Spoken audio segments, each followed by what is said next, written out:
Ang ganda ng Ashikaga City guys, right?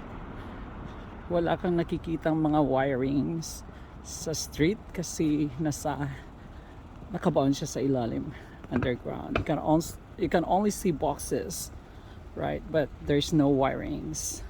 Diba? Walang electrical wiring sa street, diba?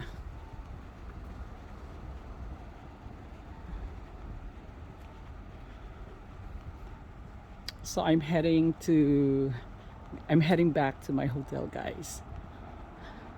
So for now, umiikot-ikot lang ako dito sa area na to bago bumalik sa aking hotel.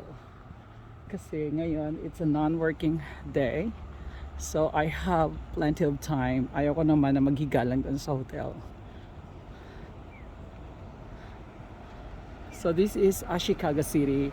A while ago, I'd been to Banaji Temple and Ashikaga Gato, guys. Also, and there's a nearest temple as well, but I don't know what's the name of the temple, but it's really beautiful inside because of the koyo. Yeah.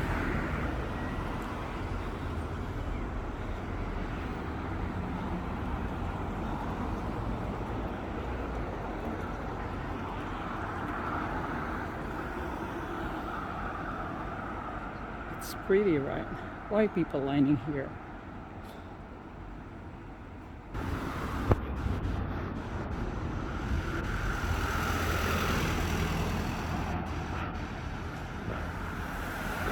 So,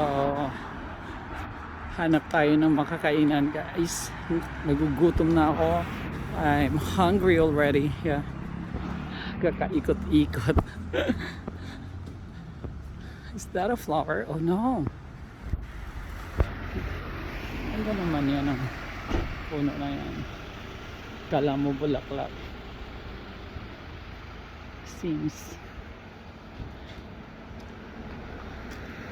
Akyat tayo ng Yama.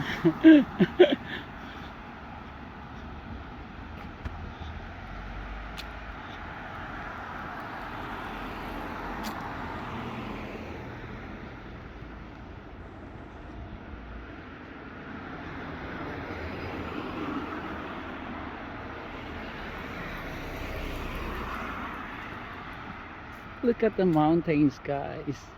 It's colorful because of the koyo.